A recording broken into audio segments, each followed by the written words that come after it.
Hello and welcome to today's episode of Devil's Advocate Debate. Today we'll be debating the book Anna Karenina by Lev Tolstoy. We're going to talk about the two of the most prominent characters in the book, Anna Karenina and her husband Alexei Karenin. So we're going to flip a coin to see who defends which character. Heads, I defend Anna, you defend Karenin. Tails, I defend Karenin, you defend Anna. Okay, let's flip it. Oh. Alright, tails. Okay, so I get Karenin, you get Anna, if you want to start us off. Yeah, it's gonna be easy. Okay. Okay, so I'm gonna start this off with the fact that Karenin is a cold-hearted man, and throughout the 8 years of relationship, he was very stale with her. So their relationship was bad, and he is at fault here because he neglected her. Okay. I do want to say, I feel like she seemed kind of content in the relationship before she met Vronsky. And it was also, a beneficial. He was a public official. It was a good, beneficial marriage, I guess, for her family. And she was content, and they also had a son together before she cheated with Vronsky. Okay. But, it took them a year to cheat, first of all. It wasn't really her fault, Anna's fault, in the relationship that she cheated. It was more of Vronsky's fault. And he pushed it for a year until she actually cheated. So it doesn't really make sense. If he pushes it, she can't really be fully at fault here. Okay, I do see that Vronsky persisted. But after their relationship starts and they're not necessarily fully cheated, but they're talking. When they're at home, Karenin is pretty respectful, and he asks her, hey, publicly you haven't been acting in a socially acceptable way with Vronsky. Everyone can kind of notice that you two are talking. The way it's not really acceptable. And he kind of brings that up and asks her about it. And Anna proceeds to completely lie and tell him that he's coming out of left field and there's nothing going on. Why is he bringing it up? So I also don't think that was fair. Fair. But, let's admit it. When he is talking like that, and he doesn't really... So, for the context, he doesn't really reply. It was more of a yes or no question. It wasn't really with feelings. It was more of okay, well, are you cheating or not? And it's there's no emotion behind it. So he was kind of giving the green flag, or he meant that he doesn't really care if she is cheating or not. He doesn't really care if she loves him or not by saying that. He just cares about the public opinion. That gives the green flag for her to cheat. Okay. I can see. But, so she thinks she can cheat, but she'll still publicly, it's still kind of embarrassing for her to be so public for the time of what she's doing. At the race where Vronsky falls off his horse and it looks like he could be injured, Anna is very publicly crying and sort of in hysterics about it, which is also not socially acceptable. For it's kind of everyone already knows there's something going on between the two. Now she's in hysterics because he fell off his horse. And then in the carriage on the way back, Karenin again brings up the relationship, and he is cold about it, but in his thoughts he is hoping that she says no again, that there's nothing going on. But instead she fully tells him that she's cheating on him and doesn't want to be with him anymore. Okay, but she comes clean at the end of the day. She actually says the truth, but he doesn't really care. Then again, there is no emotion behind it, and it's okay, he never really wanted the truth if you're saying it like that. I can see, but he was cold, but he was still mostly respectful and just told her to basically stop and that he needs time to reflect on what to do. And that was kind of what... Well, okay. Let's go to the sources, shall we? Lev Tolstoy writes in part 3 of chapter 13 that in his thoughts, Karenina's thoughts, he says this: "My aim is to safeguard my reputation." So his goal of this situation is to come out unhindered in terms of his reputation. Lev Tolstoy then writes that in Karenina's soul, however, despite the complete and contemptuous indifference he felt for his wife, there was one feeling left with regard to her: an objection to her being in a position to unite unhindered with Vronsky. Later, he writes from his point of view, his Karenina's thoughts: "I cannot be unhappy, and she and he must not be happy." Karenina's thoughts lead him to not wanting her to be happy at all. Lev Tolstoy then writes that his view of the best punishment for her, because before she did ask him to not be with him, like she did not want to be with him at all at that point, and the best punishment from that is to keep her with him. So that's what he decides to do, to write in his letter. He also, from his point of view, says, "She must be unhappy, but I'm not guilty, and therefore I cannot suffer." This is his point of view. In his letter, a letter that he writes later, as I said before, he writes that he wants the end of the affair. He's going to keep her with him, and he threatens her that he's going to take her son if she does not end the relationship and goes with his terms, which is pretty bad from his, like, from this situation.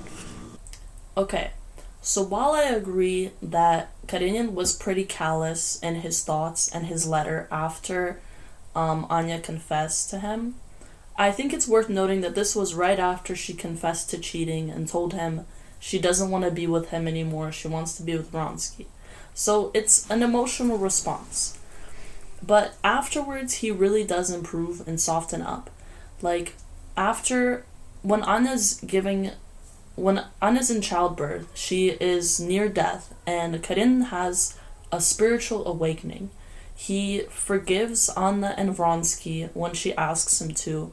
She even lets Vronsky be there for her birth, which is, insane. Like, it's his wife's lovers in his house, and he's allowing it during her childbirth. And he's also very good to Anna's daughter. And then in the book, this is his thoughts after the childbirth later on, when Anna's brother comes to talk to him about the potential of a divorce again.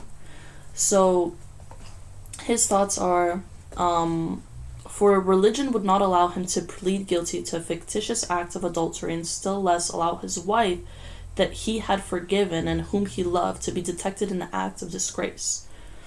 And then later also, in the case of divorce, what would become of his son? To leave him to his mother was not possible. The divorced mother would have another illegitimate family in which the position and education of the stepson would be in all probability a bad one. Should he keep him himself, he knew that would be revengeful, and he did not wish for revenge.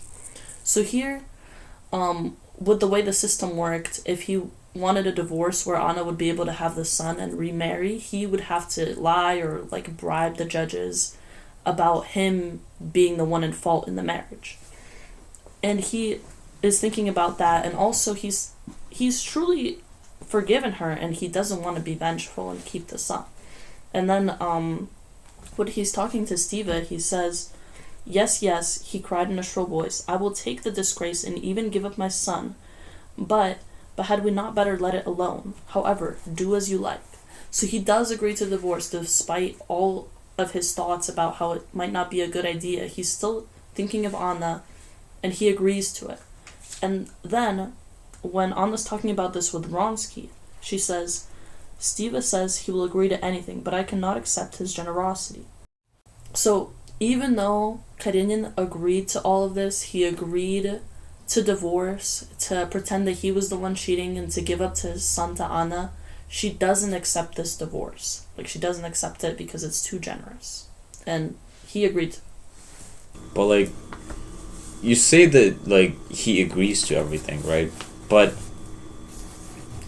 at the end of the day, she will completely take the bullet for everything. So this whole situation is going to be framed as him being the victim and her being the perpetrator of everything. She's going to take everything on herself. She is going to ruin her own life by accepting this divorce. So she can't really accept it by the end of the day. But instead of facing her problems and trying to work something out, she just runs away to Italy with Vronsky and abandons her son altogether. Well, I can say this, that it was a terrible situation for her socially to even stay there, right? And given the circumstances, how would she visit her son? Because it's like, it's basically impossible for her not to get into trouble with the social issues that she now has. Moreover, like, if we think about it, Karenin is a horrible father. He never really loved him. And moreover, he actually says before this, in part 4, chapter 4, that after her exposition of her cheating, yes, I have not, yes, I have lost my affection for my son because he is associated to you. He basically says he doesn't love his son anymore. From that point on, he already says that he's a horrible father. And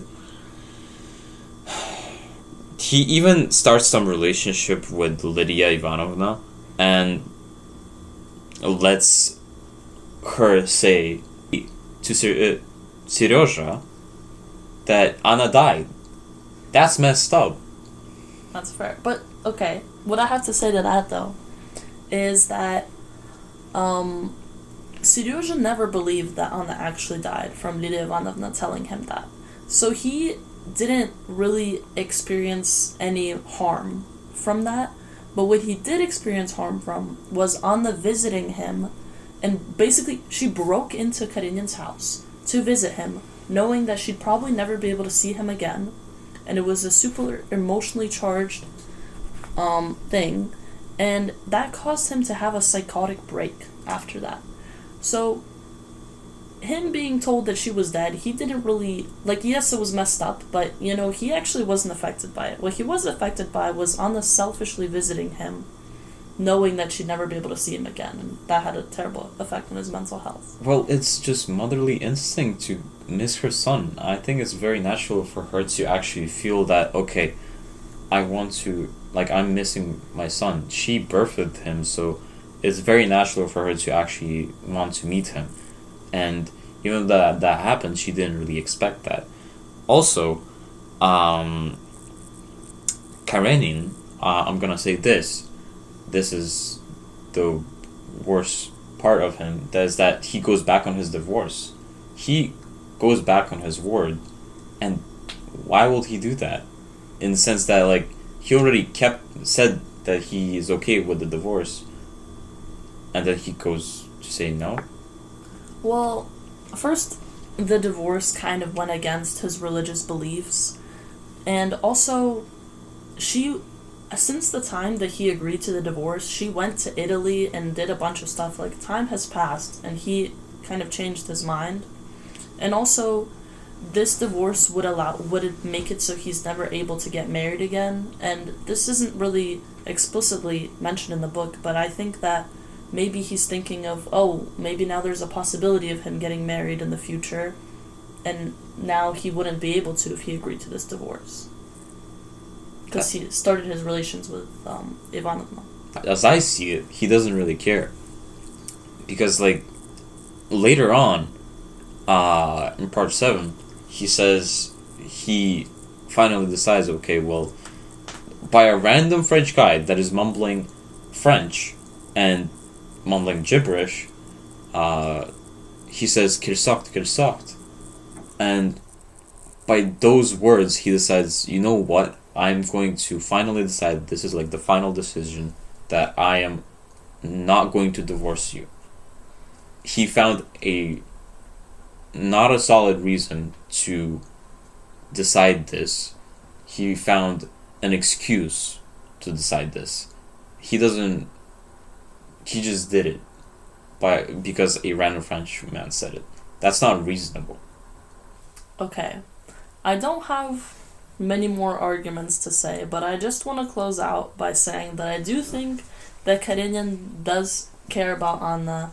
He showed like development through the book when he had a spiritual awakening, and then even in the last part or the sort of epilogue, after Anna kills her or commits suicide, he takes Anya, his illegitimate daughter, Vronsky's daughter, and he takes care of her at the end of the book. So I think that like shows he has good character.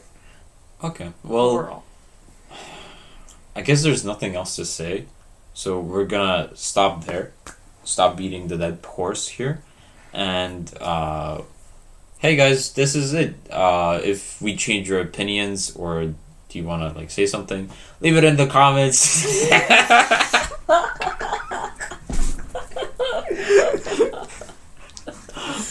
Who do you think was more justified? Who do you think was right? Whose side are you on? Yeah. So let us know your opinions, and yeah. We'll see you next week for War and Peace.